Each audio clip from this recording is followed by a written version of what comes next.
Good evening, ladies and gentlemen. Welcome to tonight's edition of HR Mentorship Learning Series. Tonight, we'll be looking at a topic entitled Promoting Employee Growth, Dual Career Paths as a Talent Management Strategy. Promoting Employee Growth, Dual Career Paths as a Talent Management Strategy. Our facilitator for tonight is not a first timer or a second timer. I think this is the third or fourth time she'll be featuring this prestigious platform. Her name is Omojoku Nwokolo Okpeyemi, and she is the head of recruitment with Philips Outsourcing Limited. All right, so for the benefit of a few people here who may just be coming in contact with her for the first time, I'll just say a little about her. Proud to joining Philips Outsourcing over a year ago. She worked with Food Concept PLC as talent acquisition and development lead. She also worked for about 5 years with ICS Outsourcing as a recruitment consultant. Prior to that, she served in other capacities with some other organizations. By way of education, she has a master's in management, planning, and policy from the University of Ibadan. She's also an associate Chartered Institute of Personnel Management, CIPM, Nigeria, and she's also a member of the Institute of Business Process Outsourcing, among other notable associations she belongs to. It's my privilege and pleasure to hand over the virtual lectern to Okpeyemi as she takes us in this topic. Over to you, ma'am. Thank you. Yeah, thank you, Mr. Oluyemi Adeosun, for having me on this call today. And to my fellow learners, thank you for making it a date in this knowledge sharing session.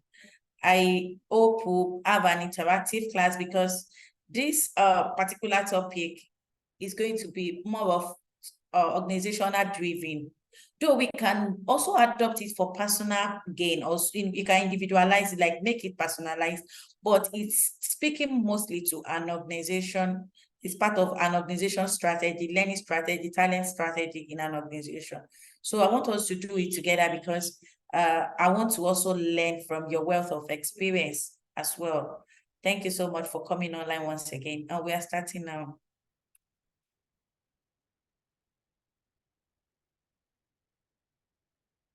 So before we go deep, we're going to be having an overview of the concepts.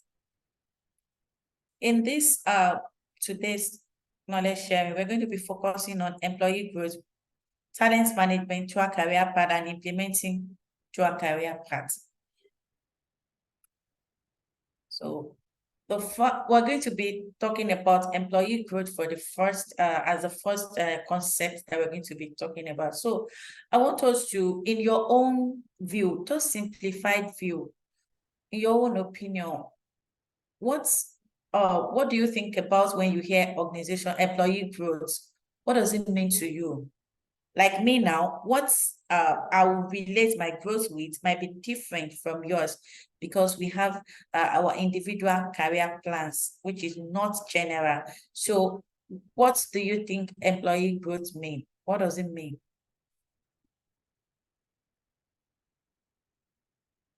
What is the meaning of employee growth? Please, I'll be reading your contribution in the chat box.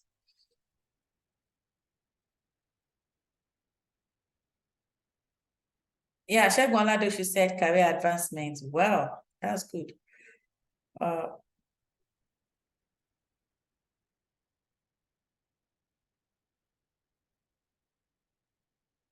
This career advancement. Okay. I need more contribution. I need more contribution, please. I have about 40 people on this call. I want us to contribute so that it will be interesting and fast.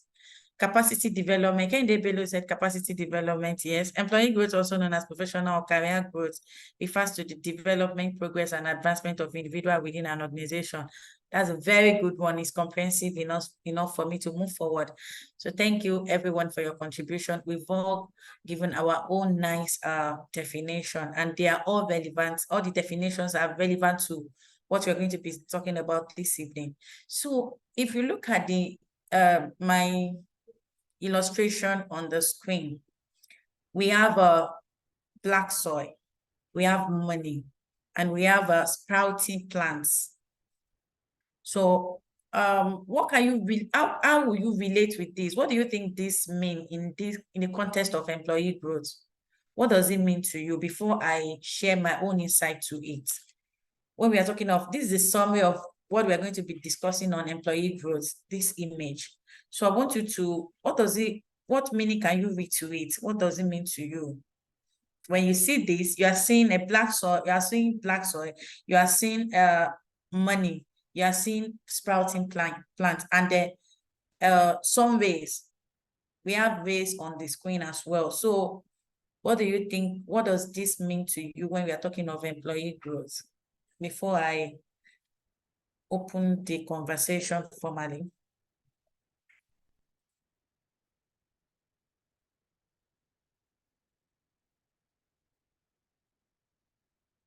Yeah, thank you so much, Oluwaseun. Oluwaseun said a positive and upward progress along a career path. Okay, without wasting much of our time to catch up with time. So let me explain this. From the sun, on this image, we have the sun reflecting. We have the reflection of the sun. And the reflection of the sun is our organizational culture, the management style, the entirety of the organization, the culture, the leadership, the resources available, and all. So how the culture of people, attitude of people, behavior of people in the organization, how people perceive the organization is in some way due to the management style. Now we have a black soil. This black soil, if we look at this plant, this black soil is aiding the plant to grow. This black soil the black soil in this context is our learning plans. Our learning plans, how well we are able to structure our learning plans to help employee growth. That is what that black soil means. Then the money there, you can see that the taller the plants, the higher the money. Of course, the silent motive of working, of having a career growth, of having a career advancement, or whatever definition we might have given to it, is to increase our financial capacity. So when we are talking of employee growth, we are talking of the management decision to help employees in terms of learning and development plans, and also in a bit to increase the capacity. You can see that the sprouting plant is having, at every stage, is adding extra leaf, one more leaf. So those extra leaves are the capacity, are our expertise. We are developing more expertise. So as we are developing expertise, we are expected to be earning more. We are expected to be recognized. We are expected to be known on the job. So that's the meaning of this illustration. I think it resonates well with what employee growth could mean to you as well. Please, I'll be reading your reactions in the chat box. Thank you.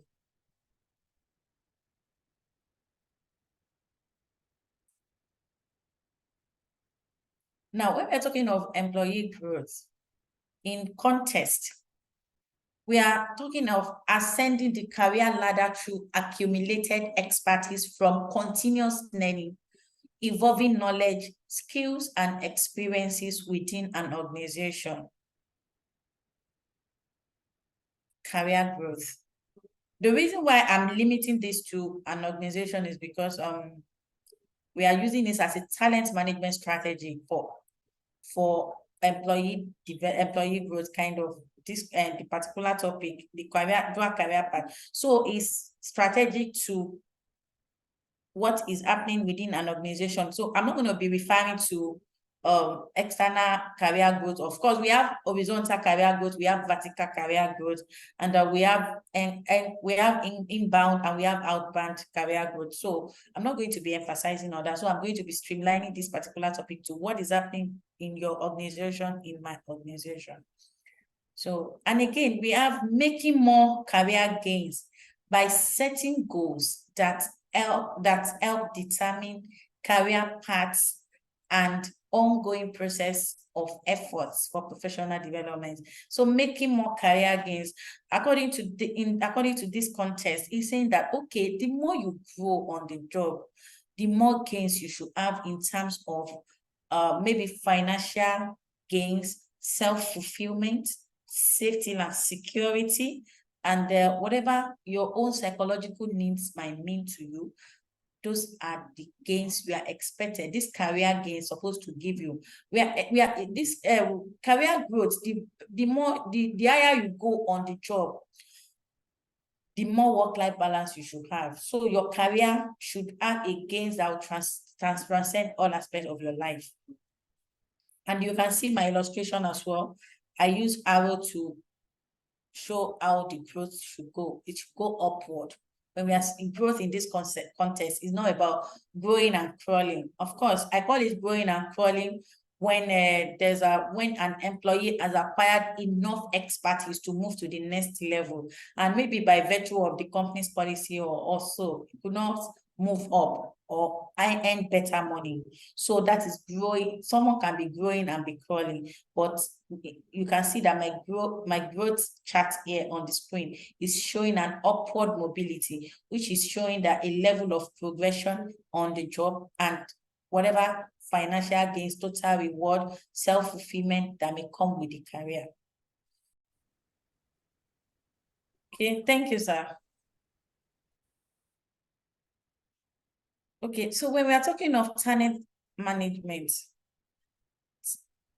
employee growth, what can we do to make employee grow? What we can do as human resources practitioners is to make a very robust plan for talent management. You can see in my illustration here, so we have the black soil, we have the sprouting plants, and there's an ant from somewhere watering the plants. So it's showing that if we have the good learning plans, we have learning plans in place that is helping the employee to grow, we must, and there's sunshine, there's every other thing favorable. There must also be someone somewhere at the background, or maybe physical, very obvious. Some HR are not really obvious. Some HR aspects are not that obvious in an organization, like those who design the learning curriculum plans and all. They are not that obvious. So we are seeing an ant from somewhere watching the plants. That ant is the talent management aspect, and that ant is the ant of an HR, just you and I, is the ant of someone like you and I, a professional like you and I, who is looking after every employee and to make sure that everybody is growing at increasing rates. So that water there is the motivation, is the tracking of our learning and development metrics, tracking of our employee engagement metrics, making sure that everything works well for the employees in the organization, provided we have nice culture, which is the sunshine, and a favorable learning plans for the employees to learn, which is the black soil. So when we're talking of talent management in an organization, it's so simple.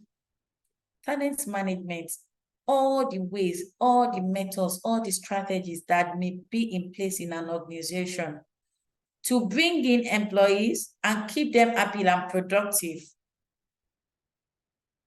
Not only to keep them happy and productive, also to help them continue to develop their skills over time.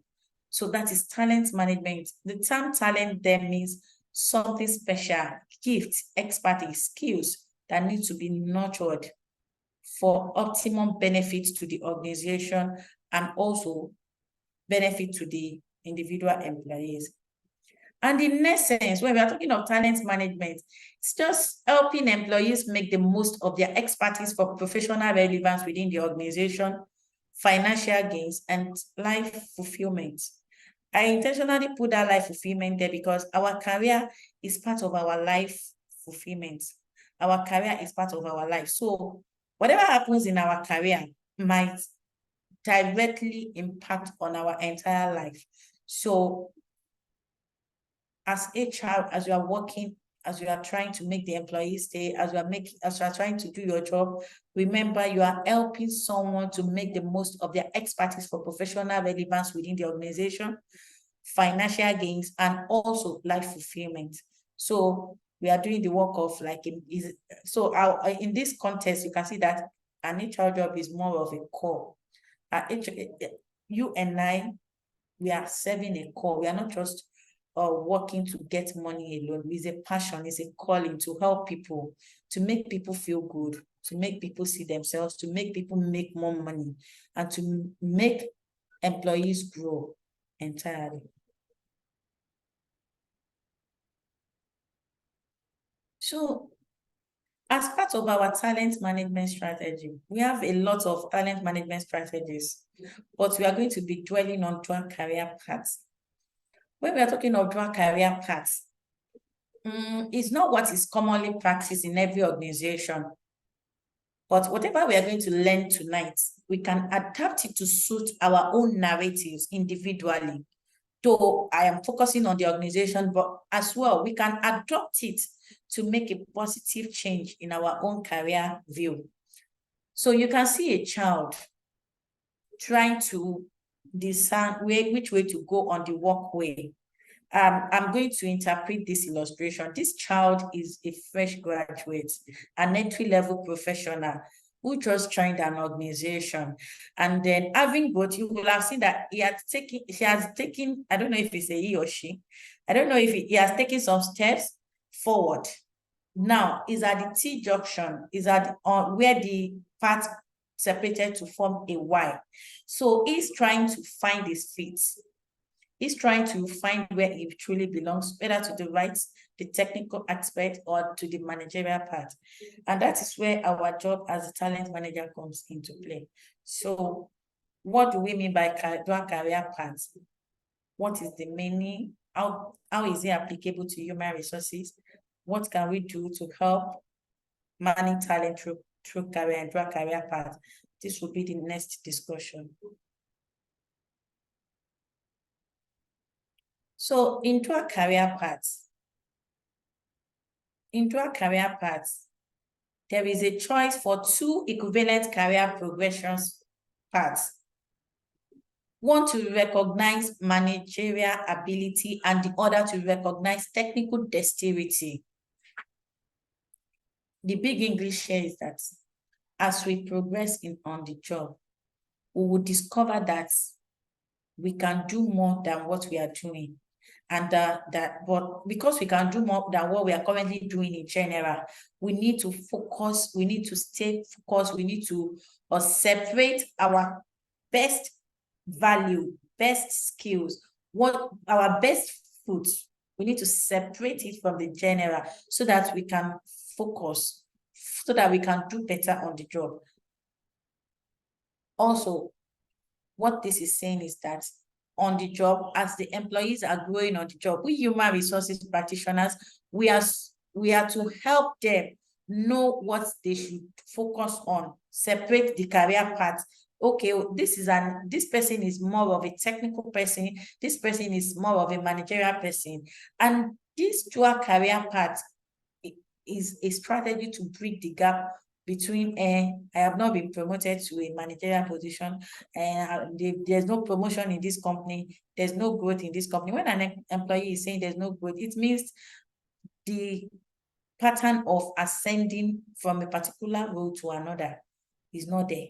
But in this dual career path, you can have a flat structure where the only thing that will separate you from the next person to you will be the level of your expertise. So in this manner, nobody is managing anybody. I'm talking of the technical aspect. Nobody in technical aspect of dual career paths, nobody is managing anybody. And this is common in tech teams. You can see that everybody is operating a flat structure. there's no lead. The only, maybe in some cases, they can have just team lead based on expertise, a team lead for a particular unit of the tech. But nobody is managing anyway. Everybody is self-dependent because they are operating in such that I am a master of my own skill. You are a master of your own skill. Every employee in the team is a specialist. And this dual career path does not mean that someone will be any more than another person. Every employee will be out of the same grade. What do I mean is that, okay, if I am an officer, I'll begin from an officer to an intermediate to as I'm progressing. Those who are in the operations, those who are in the tech aspect are also moving at the same rate based on performance, if they are performing well.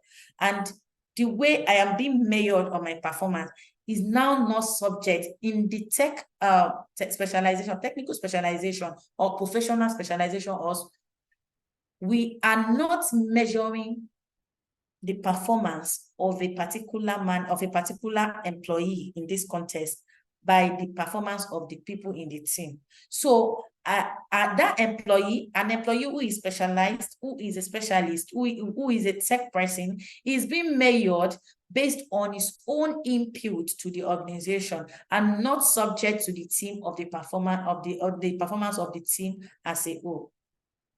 So in dual career paths, there are two separate career paths within an organization, one for managers, the other for people with technical aptitude that offer equitable total reward grades and recognition within an organization. So I have a rough sketch of an illustration here, but I know it's tiny, but if we are watching on a system, we should be able to see this clearly. So I try to give us a structure of a dual career path in an organization. Most organizations are used to linear career structure, linear career paths. So we can see that, and from entry level, the operatives, we have the operatives. From the operatives, in this category of operatives, we have the interns. We have those who are still finding their feet, like office assistants and so on and so forth. So we have next, we have the officers. Officers in some organizations, I know of banks, we can have officers up to 4 levels. So whatever category of officer. So we have for officer, then at intermediate level.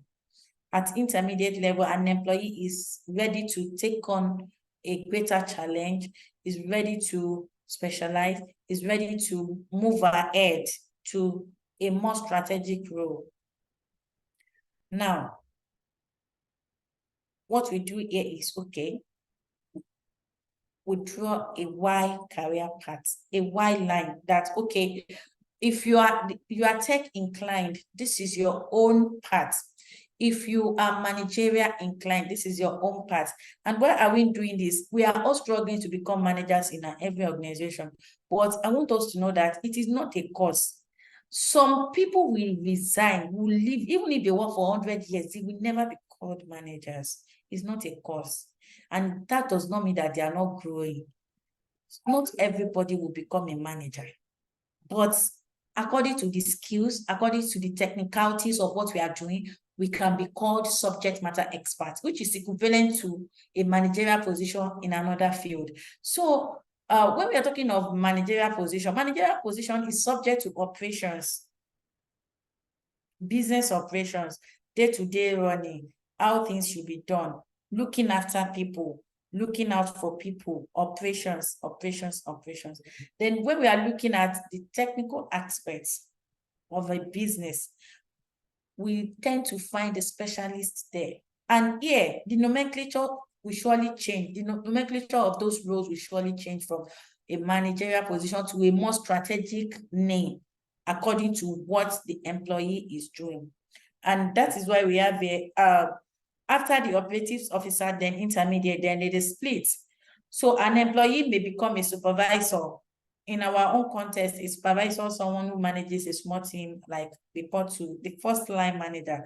So, but in the tech specialization, we can have a team lead. Then from supervisor to middle manager in the managerial aspect. Then for the tech aspect, we have a specialist.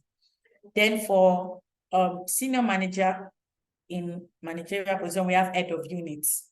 We have COO and the corresponding senior tech officer in the technical aspect. Then we have general manager and also a director in the technical aspect. We have executive director. We have chief technical officer in the tech aspect. We have managing director. We have chief technical advisor in the tech aspect. We have CEO. Then we have chief technical director in the tech aspect. So that's how it goes. And for all these, they are all on the same salary cadre, but while the technical aspect will never have to manage people, the managerial aspect will manage people. The performance of the managers are being measured by the people they are managing. While the technical aspects, the people in the technical department are being measured based on what they are able to contribute to the return on investment of the organization. They are being assessed real time based on their contributions to the organization and not subject to what any member of their teams might have done or not done right or wrong.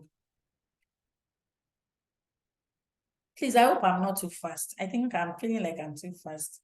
You are okay, ma. Go ahead, ma. Okay. So we've spoken a lot about dual career paths, at least few things. We've been able to take few things away from this dual career path. With my illustration on the board, you can see that there's a Y, there's a road that is leading to, that is dividing into two, and we have stop there. So this illustration is simply telling us that this career path, dual career path, is not for everybody and is not applicable in all organizations. So you can't say because, oh, I've learned about dual career path today, I want it to be implemented in my organization. Your organization might not be able to accept dual career paths and also implement it. Not because the management is being evil or being mean, but because of the structure of the organization. So I just want us to know this enough piece before we proceed.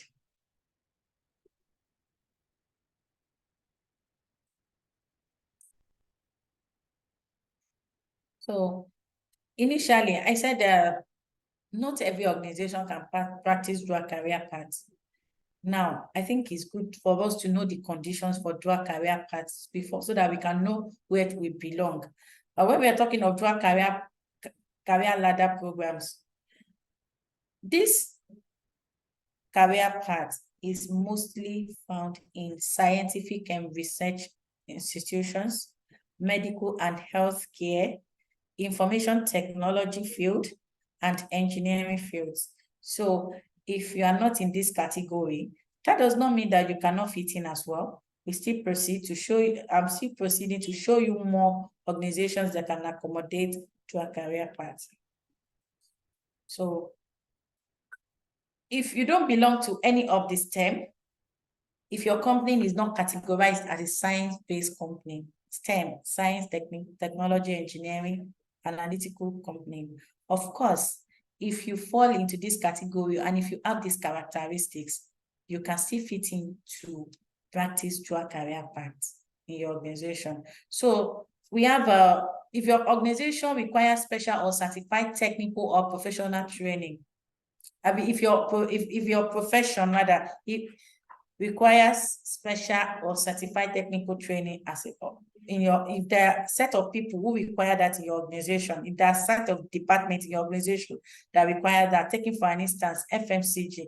In FMCG is not categorically termed as a science-based organization, but we have divisions there. And in that divisions, we have some science-inclined departments there, like we have research and development, we have quality and safety and health, we have the manufacturing aspect, the people that are handling the machine, the production people. So these categories fall in the field of science, technical, and engineering. And these people might not necessarily lead people. They might not necessarily be there are some aspects of it that may not really require you leading people. The machine operators might not really necessarily need to lead people. The software guys might not really need to lead people.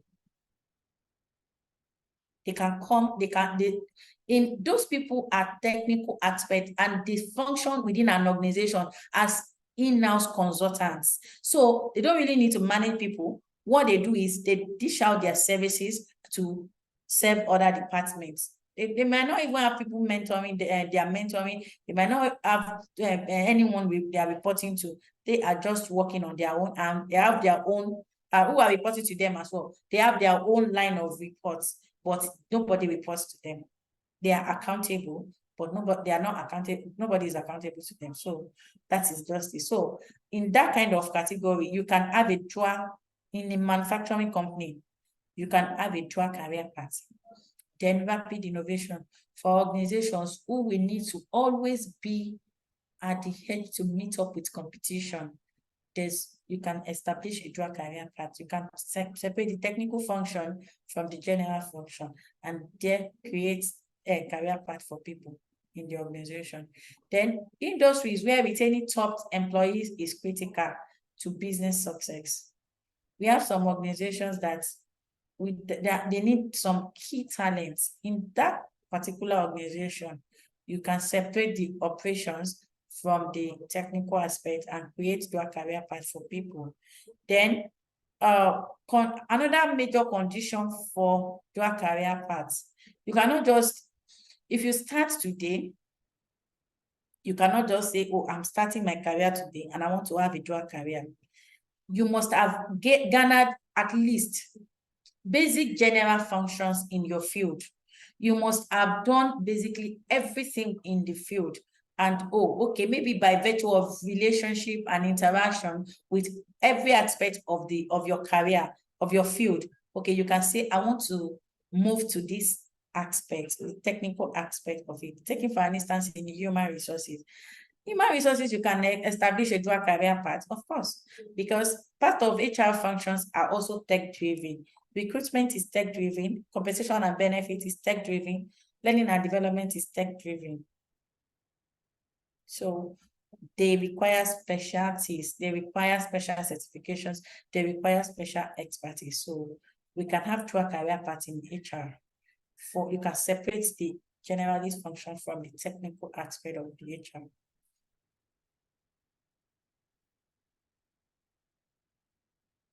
Now, we might be saying that, since I've said dual career path may not be applicable to every organization. So I've tried to look for organizations that practice dual career paths.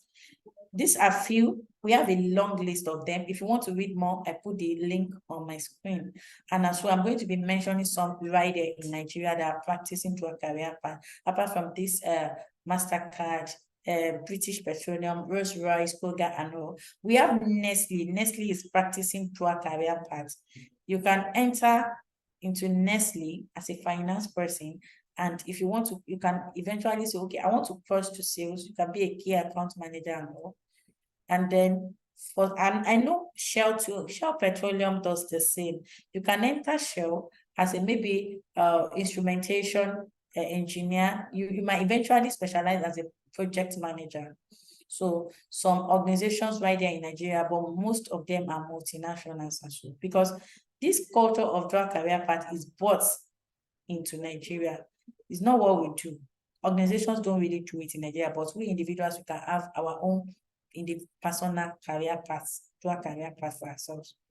So if you fall in if you want to belong to organizations that are doing that practices dual career paths, you may need to, if your current organization is not practicing it and you feel like, oh, I want to be a part of this, you can have your personal decision, plan towards it, and look for organizations that will give you that kind of opportunity to do that, because actually it's very interesting when you have dual career paths. For an employee with dual career path, you can choose, you can switch between, you can make money from both, and if one is not giving you the results you desire, you can easily switch.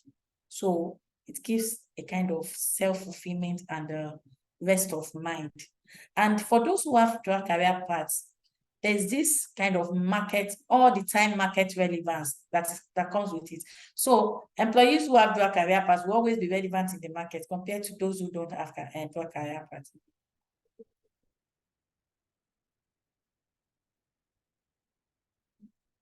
So implementing dual career paths. The essence of having this today is to give us an overview of how we can replicate dual career paths in our organizations. So the first thing, if you have examined your organization based on the conditions I highlighted earlier, you know that, oh, this can be applicable in where I'm currently working. So what can I do to make it real in my organization? What can I do to improve my talent strategies through dual career paths? It's so simple. You can communicate to stakeholders, communicate to your management. There's a way we communicate to management. We all know that the only language the management understand is metrics, analytics, and Naira and Kobo in Nigeria, dollar, USD, pounds, whatever, monetary values.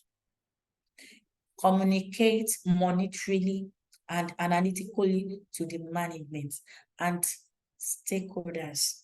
If you cannot back your communication up with what the organization stands to gain and the performance of other organizations that have implemented it through metrics, you may not be able to get the buy-in of the management. So if you have communicated and your communication is successful, go ahead and divide the organization according to career paths. You can just have a rough sketch of that. Okay, because accounting is technical, this is technical. You can just divide it like, okay, for someone who is in accounting, an accounting person can eventually move to auditing. Okay, that's a dual career path for someone who study accounting.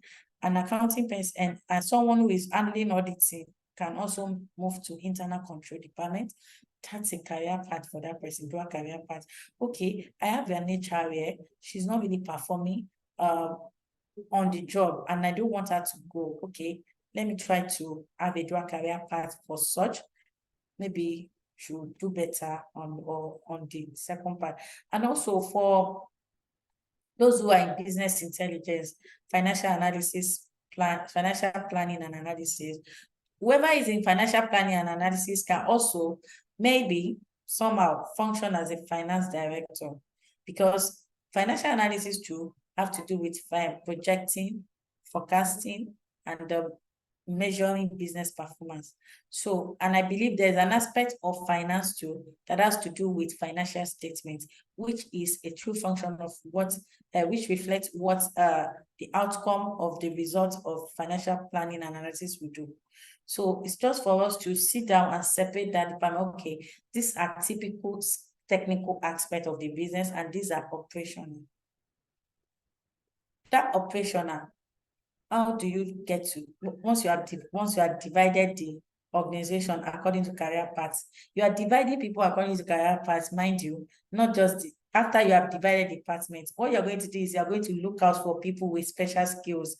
Not everybody can be a manager. Not everybody can manage. That's why we always have issues with line managers. Line managers who don't have empathy. Line manager who is supposed to only be accountable to himself, trying to manage people. Line manager who is self-centered somehow. Line manager who does not see others as, okay, human being, who is seeing others as just people who must work and for him to get results, who does not know how to motivate people. Such should not be called a manager. If at all such will be in the organization, maybe a career path should have been able to separate that from separate him from what he's currently doing. So everybody cannot be a manager. We divide people according to their soft skills and technical skills. Those who combine the soft skills with technical expertise and business skills can flow into the managerial level. But those who are slightly above average and below in terms of soft skills are better as technical professionals. So when we are dividing an organization, because it's just a knowledge, we might not have time to really talk about how to divide the organization. But when you are dividing an organization, you are dividing the organization according to the function and according to the people's skills, according to the function of the department and according to the people's skills. So after the division, establish employee competency and strength. Before you can design a career path for an employee, you must have established the competency and strength. And how do we do that in our human resources? We do that through performance management. After performance management, we try to compare the existing competency, the established competency of the organization with what the employee is bringing in. So we try to compare the standard, the gold standard with what the employee is doing. So with that, we have our KPIs, with which we measure employees' performance. We have our evaluation metrics, we have our monitoring metrics, and or whatever we call it in your organization. We have our appraisers. So after establishing employee competency and strengths, we go to identification.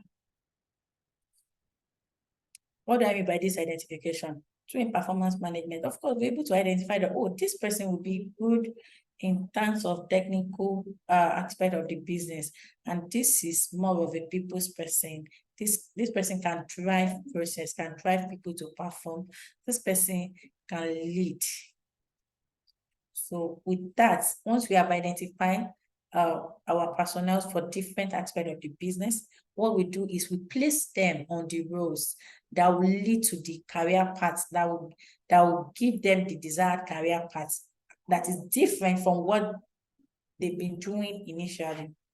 So placements, when we are talking of placements, you can't just place someone like the illustrations I put earlier. You can't just place someone and not put some size to it. When you are placing an employee, you are planting the employee like the plants that I've shown you earlier. So as you are planting the employees, you are reviewing your organization policy. You are reviewing your organizational policy. You are reviewing people's policy to accommodate the person you are placing into the role. Because some people will raise eyebrow. Why would she put this person in the managerial position and put this person in this person that is not the employee here is a manager and is earning 250,000, and this one that is not even a manager is earning 50,000 as well? You must make the employee policy clear. You must make people know that, okay, payment, salary, total reward in this organization is according to the level, but not according to the nomenclature. Nomenclature is the title, manager. Some people are so driven by that manager that I've seen someone I offered a very big role because the specialist there. He did not accept the offer. 1.5 offer, he threw it on the carpet. He said he's not going to take it because he said because there's no manager there. And I was trying to explain and explain. He did not accept the offer. I communicated to my clients, and I had another shortlist made for the role, and it was very good for that role. Very good. But because that role did not carry manager, he did not accept the offer. So for some of us who are still rejecting offers based on the title is just there. Whatever you want to choose for your career should be, give your competency names, not generic names like, oh, manager. That person is a manager in the company. If he's a manager, what is he managing? What is the level of his competency? And I'm sorry to say this, but the fact that someone is a manager does not mean that the person knows all. A manager is a manager because there's this special skills that will make the person can drive other people's performance. I am a manager, not necessarily because I am the smartest in my team, but because I have the capacity to drive people's performance. That is how a manager should think, and that is the concept of a manager. Manage those who can organize people, those who can coordinate, those who can plan, those who can make other people contribute productively in the organization, and managers, not necessarily someone who can do all. So, and I've had a situation whereby a chief technical officer lost best of his software team because he was trying to put eyes into everything, micromanage that guy. The moment he got to know that his salary is just, the salary of the software officer is just about 50,000 naira lower than his salary, he became aggressive unnecessarily. He became edgy. every little thing will be complaining about the guy and trying to make life unbearable for him, all because he was feeling like that guy is overpaid, not knowing that the company was paying for the technical expertise and the contribution of the software to the software specialist to the organization. But eventually, the company lost the software engineer, and then we had to source for another person, all because the chief technical officer will not see beyond his nose in terms of competency and the ability to drive people. So once you have identified people, you have placed them on the role, give them nice learning plan that will help them achieve the desired results. Learning plan is not one cap fit all. It must be individualized, it must be personalized to capture what every employee wants to achieve. Like what I want to achieve might be different from what you want to achieve. So you cannot assume that because everybody is in the same department, they want to achieve the same thing. You don't just, as a child, as a talent manager, don't dish out a general learning plan.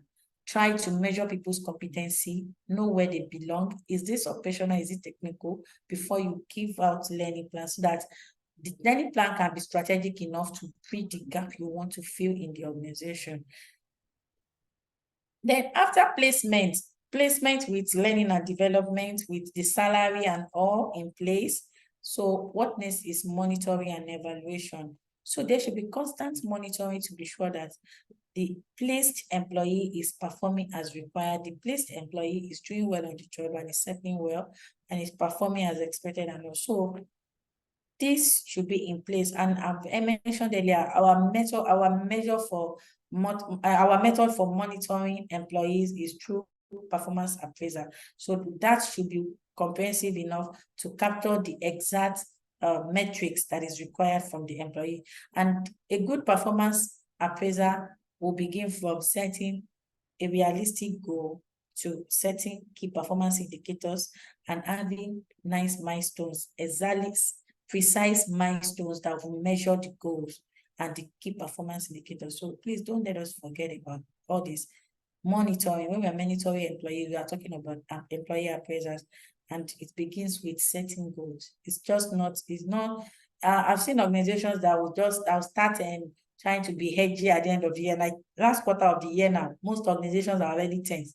Every employee running out as cater to please the line manager to do well, forgetting that the performance management system begins January to December, depending on your calendar year, on the calendar year, your organization. So we can't say because it's a one calendar year, we should have milestones. Okay, quarterly, we should have quarterly appraisal, we should have a half of the year appraisal before we get to the final appraisal, so that every employee, there will be room for improvement. If an employee is not performing in the first quarter, such employee can still perform better and even best by the end of the year if these milestones are being measured every quarter or every half of the year. Then continuous feedback for continuous improvement. I'm using this continuous twice. Continuous feedback. Why is it continuous feedback? At every level of this implementation, from the communication to the stakeholder to monitoring and evaluation, in between, there should be there should be feedback. That is what we call a temperature measurement in nature. You have to be measuring the temperature of the organization. Is it too cold? Is it too hot? That through your employee engagement strategies, you should know how to figure out people's feelings. You should know how to generate surveys to know how people feel about a particular change you're about to implement, so that you are not giving them solutions that cannot solve the problem. Every solution must be strategically positioned to solve a particular problem. So as such, at every point, at every step of the implementation process, we must use our thermometers as HR to get people's temperature. And we have survey, we have quick quiz. In fact, you can thank God for WhatsApp now. You can even put up a small quiz on your WhatsApp group, and people will respond, and you'll be able to measure whatever you want to measure So as much as possible, please, let's always look for feedback so that we can dish out precise solutions, precise strategies that will solve solutions, that will solve problems within the organization. So before I close out today's knowledge sharing, I would like to throw an open questions. I'm supposed to include this in my slide, but I believe by the time we begin from what is talent management, what is employee growth, down to implementation, we'll be able to figure out the benefits that may come with track career paths in our organizations. So please, I'll be reading your contributions in the chat box. Kindly tell me the benefits of track career paths. Thank you.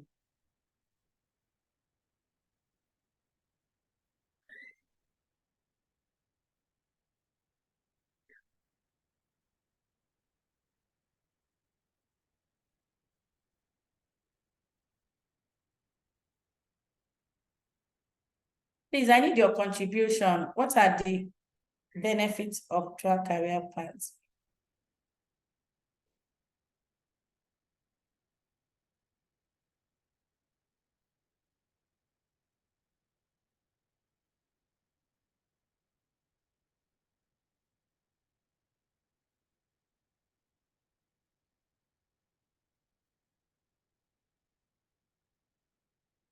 Thank you so much, Ijoma.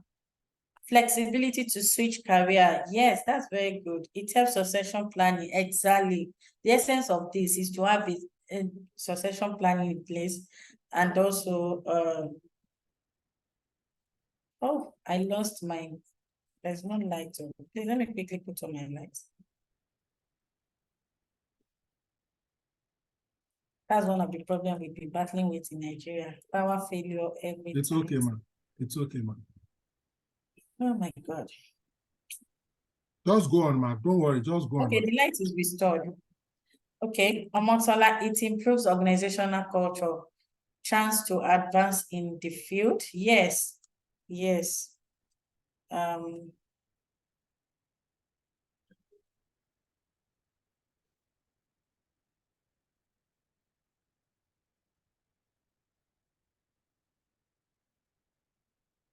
Yes, exactly. Yes.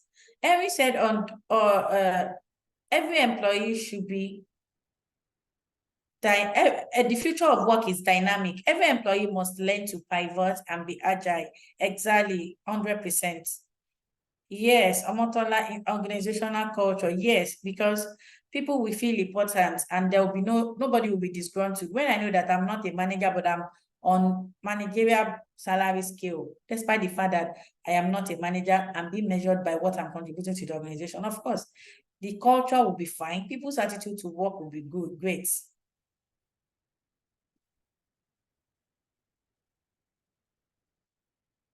It helps to create professional synergy and take informed decision. Yeah, thank you so much, everyone. I've had great contributions from everyone. Thank you, thank you, thank you. Okay.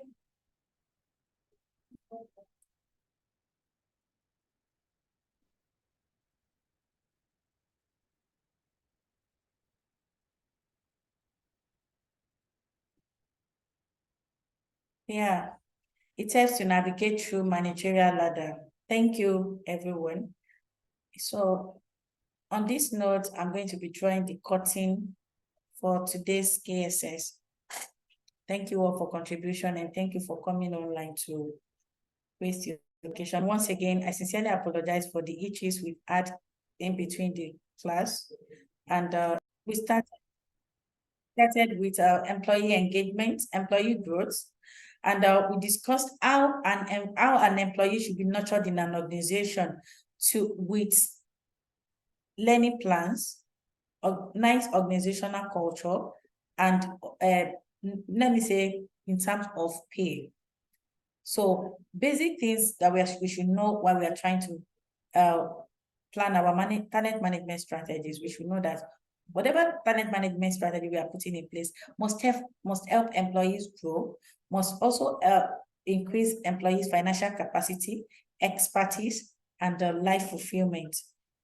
So, and one of the strategies we can use as talent managers to help employees grow is through our career paths.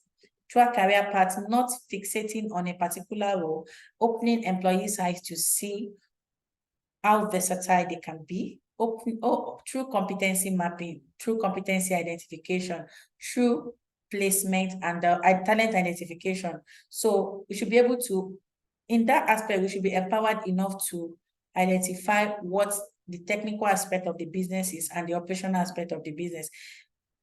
All this cannot be implemented if we don't know the business of the business. We need to know the business of the business before we can establish dual career paths. As such, we begin with communicating the impact, the benefit, the cost and benefit of dual career paths to the management. And after communicating to the management, we go ahead to separate the organization in terms of function and people skills. Then after separating the organization, we do a competency mapping to place people according to their competencies. After competency mapping, then we go ahead to identify the key talents for expertise, for technical expertise and managerial expertise, so that we can have our dual career path figure out for everyone in the organization. So once we've done that, we design strategic learning plans to help them grow, and we place them on the same, we create a salary band for everyone in the organization. So this will help everybody to know that, oh, okay, despite the fact that I'm not called a manager, if I am on the managerial level, I'm a specialist, for an instance, I'm still earning as a manager, and I am not being measured by the people who report to me. And I've given us the examples of organizations who have practiced this and have used this to turn around their organizations. We have MasterCard, we have British Petroleum, we have Koga, we have Rolls-Royce. So these organizations, those organizations we always work with, multinationals, the Nestle, the PZ, they've adopted this dual career path as a talent management strategy. So as such, we have discussed the benefits, which includes retention of employees and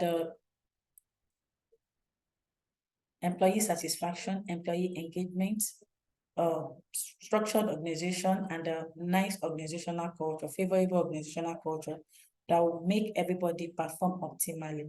And in all this, we've identified ourselves as the key drive to this. So in this process, we need to be managed by a HR professional who is very good at talent management. And this talent management is not just a general HR function, this specialist function. So those who are on this, who are able to manage the employee's career, are also part of the technical aspect of the technical employees of the organization. They are like consultants, they are like advisories. What they do is they help the organization dish out strategies and make sure that the strategies are implemented tactically to achieve the organizational objectives. So on this note, we are going to be opening floor for questions. Thank you.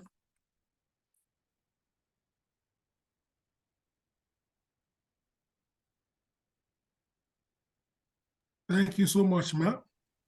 That was an excellent presentation. So if you have any questions, quickly, otherwise we'll be excited to call it a wrap tonight. I have a question here from Kehinde Bello, sent to me directly via the Zoom chat. And he says, are there possible disadvantages of choosing a dual career path? Does it in any way reduce the competency level of one to the other? Yes. Over to you. If a dual career path is not well managed, it can be a dumping ground for resentful managers who don't want to be, who have the capacity to lead people but are naturally lazy and don't want to be accountable for anything. They might just opt for maybe the aspect where they will not need to manage people. So it is the work of the HR to drive people to accept who they are and want to function optimally in their capacity to help the organization achieve the goal. So, of course, there are so many disadvantages associated with dual career paths. People can, a particular aspect of the business may really suffer it because many people, once they discover that, oh, this aspect is more marketable than this, people might leave. They might leave one aspect of the business to the other aspect of the business. And if they want to move and it's not allowed, take it for an instance now, a core engineer wants to move to software engineering. And if there's no space for software engineering, the core engineer, maybe an IT engineer, might leave the organization to another organization. So for every strategy, there's always cost and benefits. So, but before we implement, we need to weigh our cost and benefits. If the cost outweighs the benefit, we discard it. Or if the benefit outweighs the cost, of course, we implement. Thank you. Thank you so much. That's the only question we have tonight. And it's an indication that you have done justice to this particular topic. This is Opeyemi Nwaokolo. Thank you so much for your generosity and largeness of heart. We appreciate your time and expertise. Ladies and gentlemen, I want to also celebrate the over 60 people who joined this session live tonight and everyone who will be watching on YouTube subsequently. Please do have a productive week. All right? Good night.